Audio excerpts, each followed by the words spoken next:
All right, so I'm going to kick things off officially since we're at 10:33, and again, we have a lot of really great stuff to cover. Thank you for attending today. This is the third session of CalFest sponsorship series. We have Vicki Higgins and Jim Andrews to guide us on some awesome content. I do want to mention that CalFest just completed our annual retreat. The board did. We met for the past 2 days, and we're really, really excited about amazing year-round programming we're developing that's really a good fit for the current COVID virtual world, and getting really excited about some big plans for when we have the ability to do live programming again. On top of that, we're going to be doing a whole bunch of really great initiatives around updating some branding, around really just supercharging, or as I call it, Super Mario Fire charging our next conference, and looking out to really build some regional participation and regional peer-to-peer learning and networking opportunities for all the members. So it's a really fantastic organization. We've been members at Event Hub here. I'm the co-founder and CEO of Event Hub, by the way, and I'm just volunteering as a facilitator. I'm also a board member of CalFest. So I'm a bit biased, but I was really eager to join the board because it's such a great organization. And there's just so much veteran expertise and knowledge that can really guide through any challenge you're facing as an event organizer at any level. If you've been in it 20 years, there's things you'll learn from your peers. If you've been in it for 20 days, there's things you'll learn from your peers. So definitely take that opportunity. With that, I'm going to hand it off to Vicki. We're going to be covering, I believe, the power of festivals today. Well, thank you so much, Michael. Thanks for all of your help and hard work and volunteering your time to assist us here today. I'm so excited. My name is Vicki Higgins. I own a company called Connection Partnerships. We go by CXP Agency. And I'm thrilled to have a very wonderful friend and mentor and just an amazing expert in the field of sponsorship. So Jim Andrews is with us today. Jim is acknowledged for his expertise in sports marketing and sponsorships. He's one of the main men that was involved in creating and pioneering sponsorships with IEG into really a global leader in industry data. So he has a long history of consulting, and he's very much recognized for his identification and developing strategies and concepts to not only secure, but also evaluate and really optimize your sponsorships. And this has been widely adopted by the sports industry, entertainment, nonprofit, tourism, all types of organizations in all shapes of sizes all over the globe. So it's my great pleasure to introduce Jim Andrews. So welcome, Jim. Well, thank you, Vicki. It's my pleasure to be here. I was reminiscing about and I don't know how many years ago this was, but a CalFest annual convention in Riverside that I attended. And again, I'm going back more years than I'd like to remember, but still have good memories of that event, and great to be here for this virtual meeting as well. Awesome, thanks. Well, for the attendees, if you could just drop your name and maybe where you're located or your event or fair or festival, whatever you're working on in the chat, that'd be great. It's always fun for Jim and I to see who's here. I see Matt from LA, hi, and a few other friends. So yeah, drop your name and where you're from in the chat so we can say hi, and we'll kick this off. So today we're going to talk a little bit about your position. We're going to share an example that I think is just really fascinating. And we'll also talk about how to engage your current sponsors and also create some new sponsor categories. I know this is going to go fast, so it is recorded and you will have access to replay it, but we'll wrap up with top 5 sponsor to-dos. So one of the things I want to talk about is just your position. You know, if you are a city, if you're a tourism, if you are a fair, a festival, an event, you have access to so many things in your community. You're connecting with your political leaders, your city council, your chamber of commerce, schools and businesses all around the community. And you have access to so many people that, you know, really finding a way to position yourself as a high value event or fair or festival, I think is really, really important. So one of the things that we're going to talk about is I don't know, Jim, if you have anything to add to that, but I definitely want to get into our example in the Arts Quest example. Yeah, I mean, I think, you know, it is actually, we always talk about audiences, right? But it's beyond audiences. It's really kind of spheres of influence, and I think, you know, those are all great examples of that. But sometimes we we kind of forget to think about those other people that that festivals and event organizers, really do have influence over and can give access to in terms of partnerships. Absolutely. So Yeah. why are we looking at this rusted old steel mill? Some of you may be familiar with this.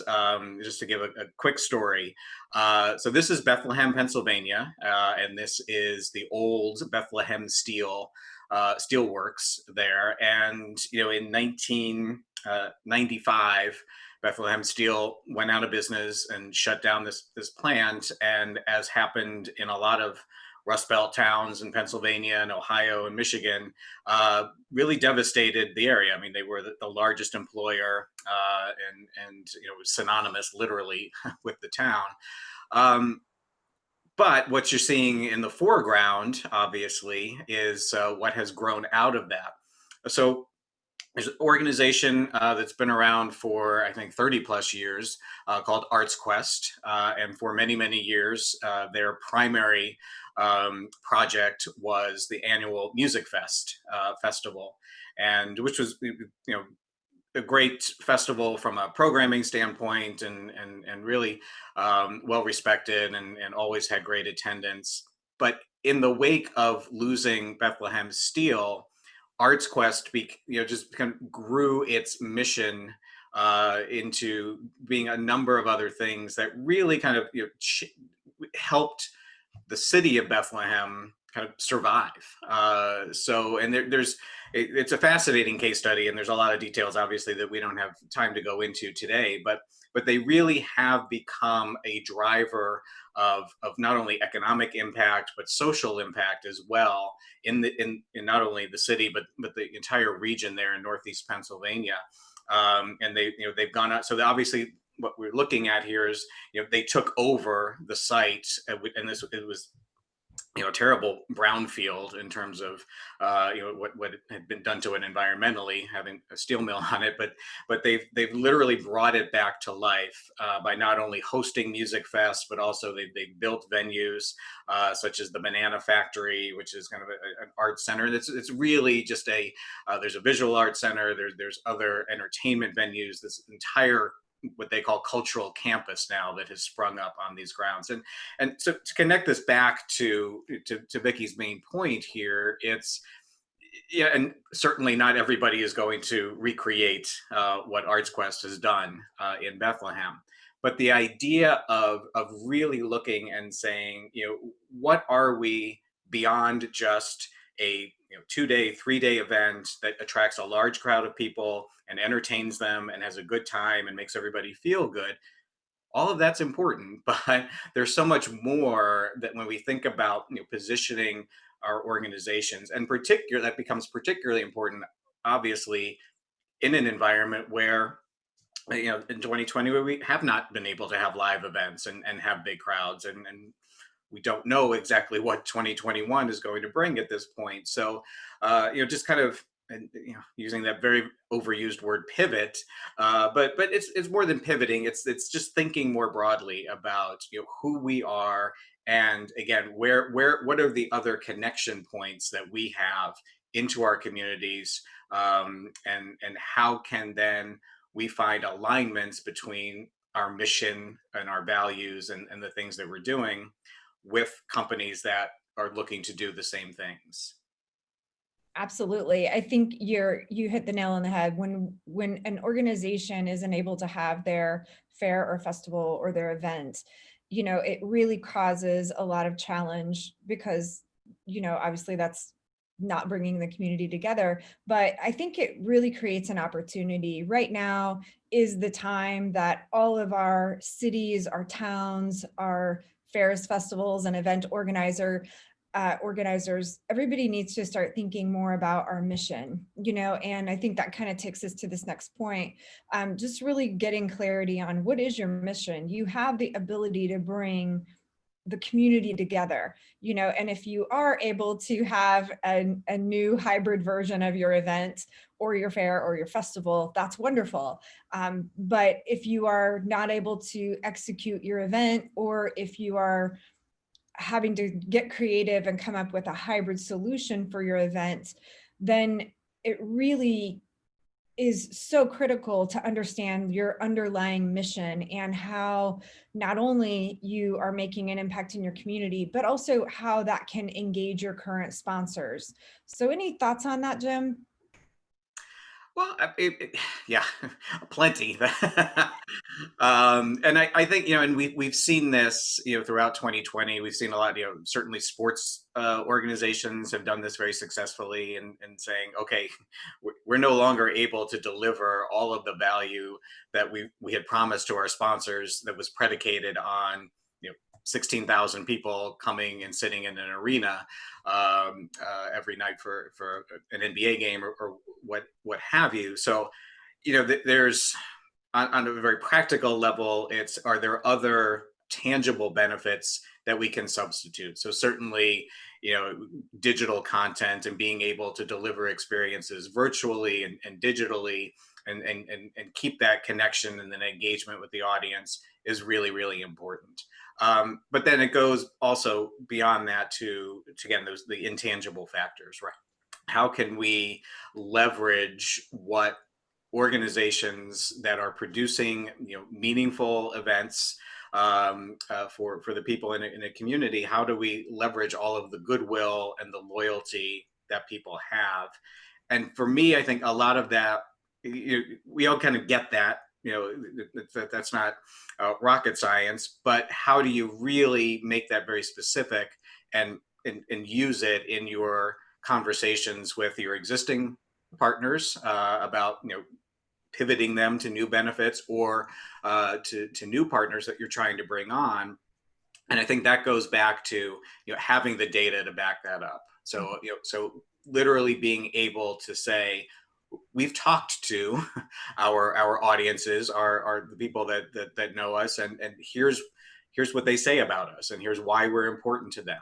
And beyond that kind of survey research, if there is any data that you have from CRM data or anything that really paints that picture of, this is not only who these people are, but how they engage with us, why they engage with us, that just really, it almost creates a roadmap to then saying, okay, now I see, once I have that information as the sponsor, I can see how I can best use this to really connect to those folks.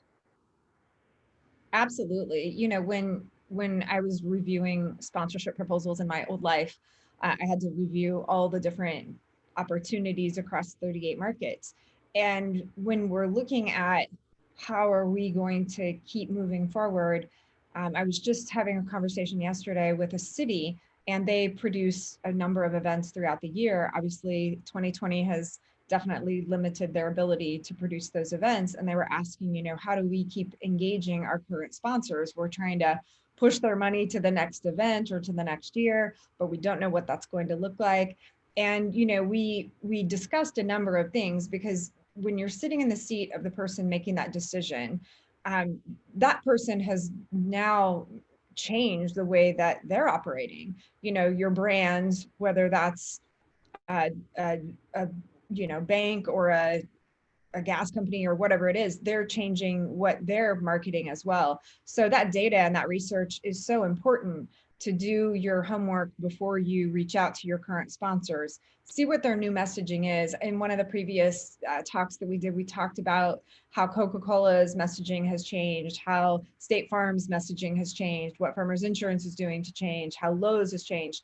We looked at a number of different case studies around brands and how they've quickly made changes in their mission or in their messaging that's going out. And looking at the research, there are over 70% of the brands now that have changed their message to be more community mission, cause focused. And I think it's really important for our cities, our fairs, our festivals, our events to really take a look at each one of your partners and understand what their new messaging is in the marketplace.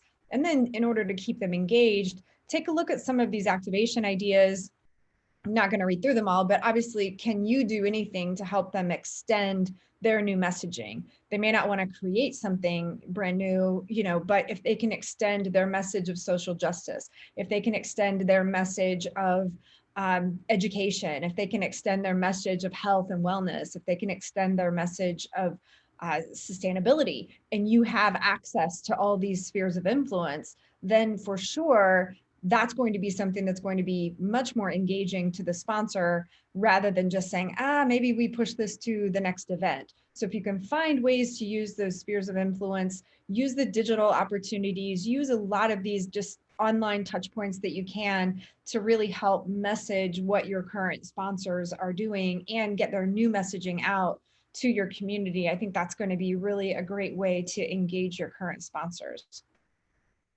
I would agree, and so that really does it requires changing the conversation a little bit from kind of maybe the traditional way we would approach sponsors and the information we would lead with in terms of how many eyeballs are going to be here and things like that. Because on the one hand, we've all experienced it in this way with working with festivals where you can't compete on eyeballs with pro sports and things like that. So we should always have been trying to find a different way in, and now more than ever, it's even more critical. And to your point, Vicky, too, the interest that the brands and the sponsors have in corporate social responsibility, or whatever term we want to put on that, everybody is aware of that. So even I do a lot of work in sports.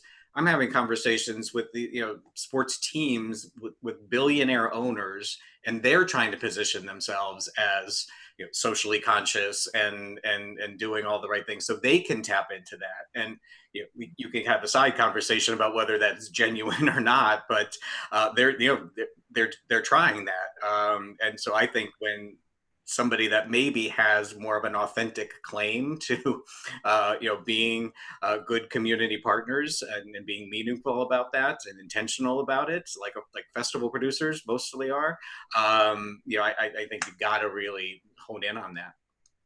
Well, and that leads us to another point of actually creating some new categories. So if you're a smaller community or a large event and your event isn't able to happen, you can start getting very creative and create some new categories. I bring this up just because we're having this conversation about, the run isn't going to happen, but maybe you can do a wellness sponsor and have all these digital wellness programming things happening. So now you're able to bring a whole new category to the table. Maybe you're able to do some educational things to educate your community, and you can bring on a university or someone to help support that and have a new category of sponsorship.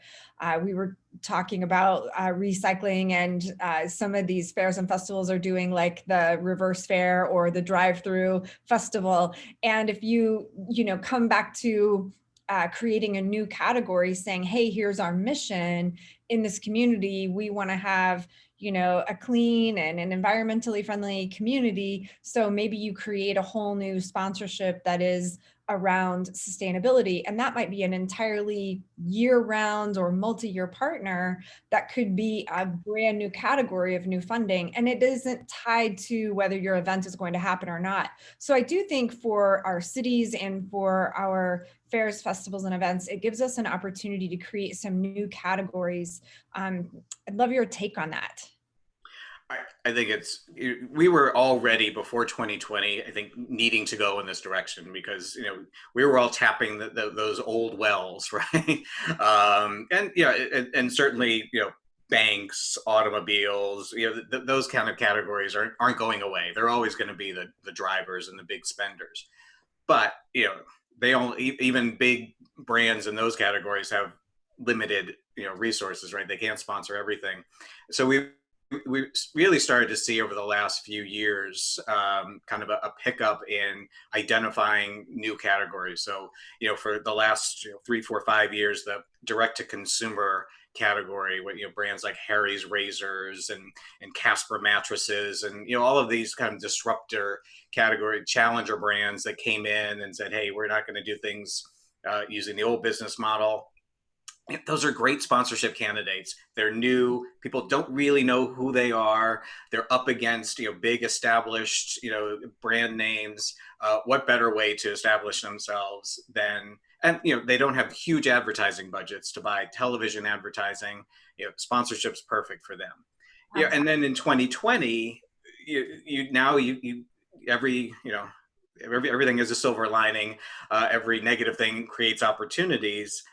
There are businesses, that have been devastated by what's happened, but there's also businesses that are growing and doing well. Food delivery services, cleaning and sanitizing products, home goods. How many of us went out and bought a new coffee maker when we realized we weren't going to be going to either Starbucks or using the office one since we're working from home?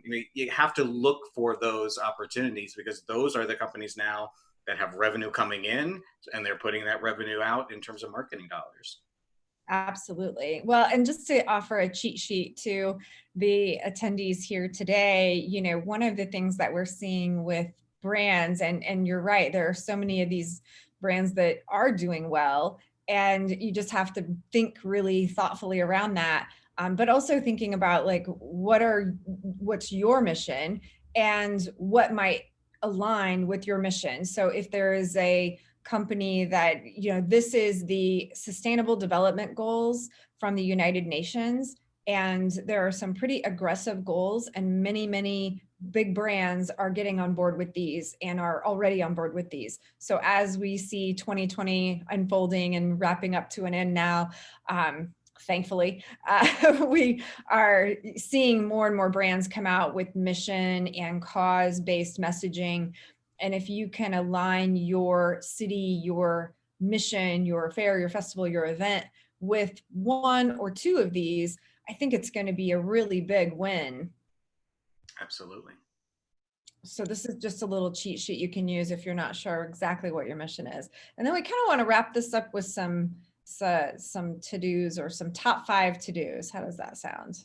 Oh, I think I just hit one. We'll start with you on this one.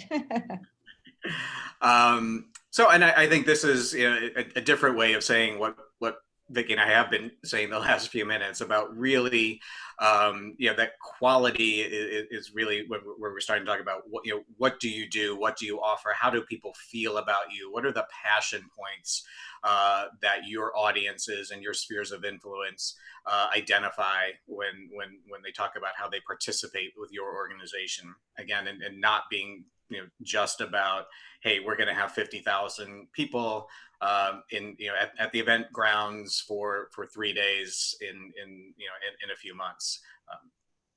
Yeah, and the quality is huge, and I think also when you're looking at if you have the ability to have multiple different touch points throughout the year, creating that year-round type of partner is really going to be more beneficial to the partner in addition. But your position and your quality in your community, I think, is critical. So on the next one, I'll just jump in there, Vicki, is again, using that mission, and as I mentioned before, the data to back it up, because that's you're still at when you get to the bottom line here, you're asking somebody to part with dollars that they need to have work for them.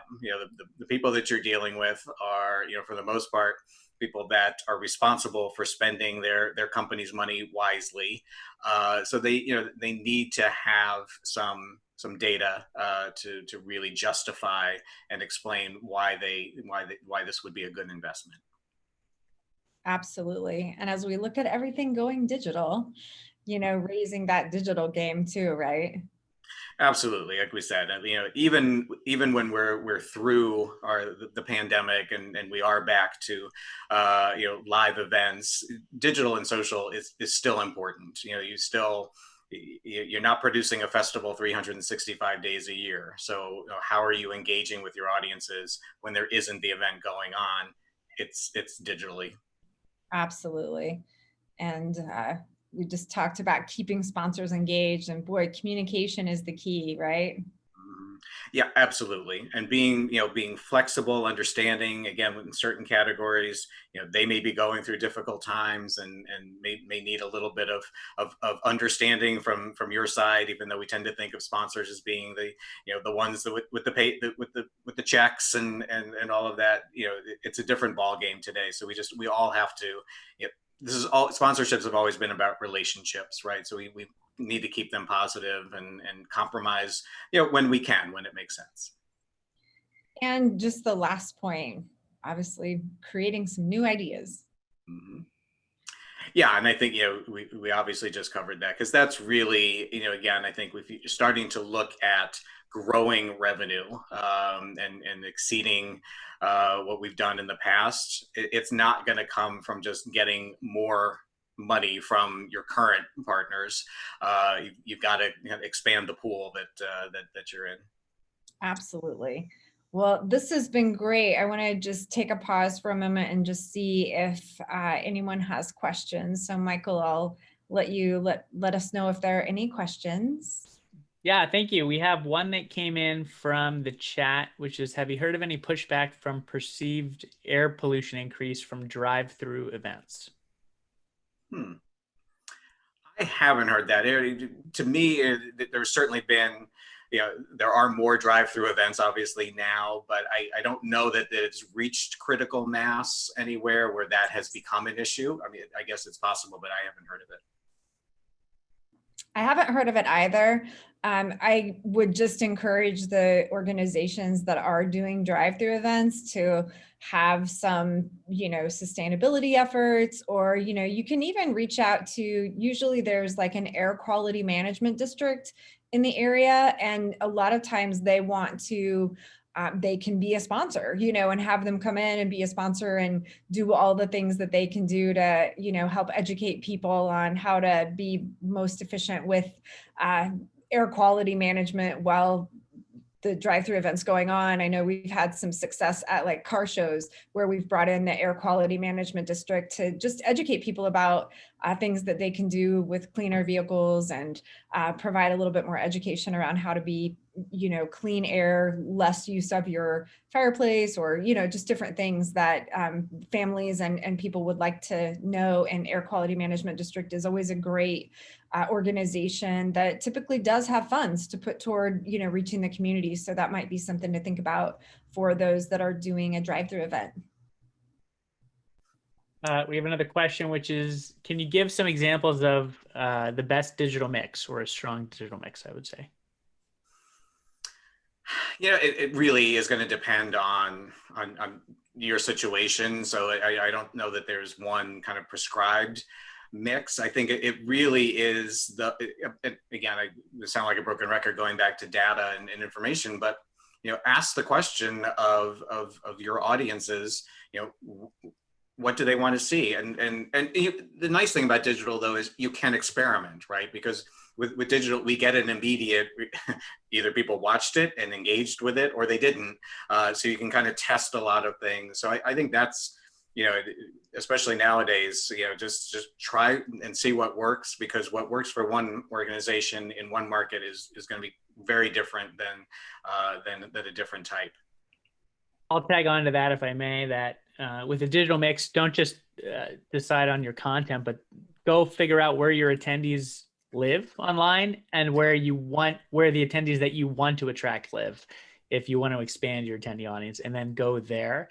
But also spend money there. Don't just rely on organic traffic, because if you're ramping up something quickly, Facebook, you just have to spend what we call PPC budget to get awareness. That's how Facebook's designed now for businesses. Similar with, they own Instagram, so there's that too. But I would say definitely plan to spend money around it versus just relying on organic growth to get you where you need to go. Yeah, and also partner up with your partners, so if your sponsors and your partners are doing some things digitally, and also share your content, and then you can share their content. It's a great way to attract and grow your reach as well.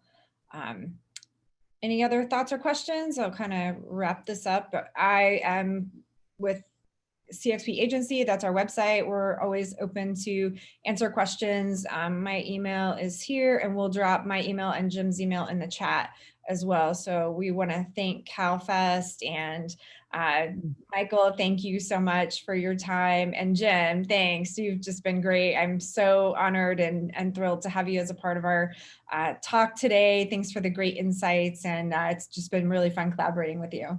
Absolutely. Yeah, thank you very much, Jim. Vicky, it's been such a great time.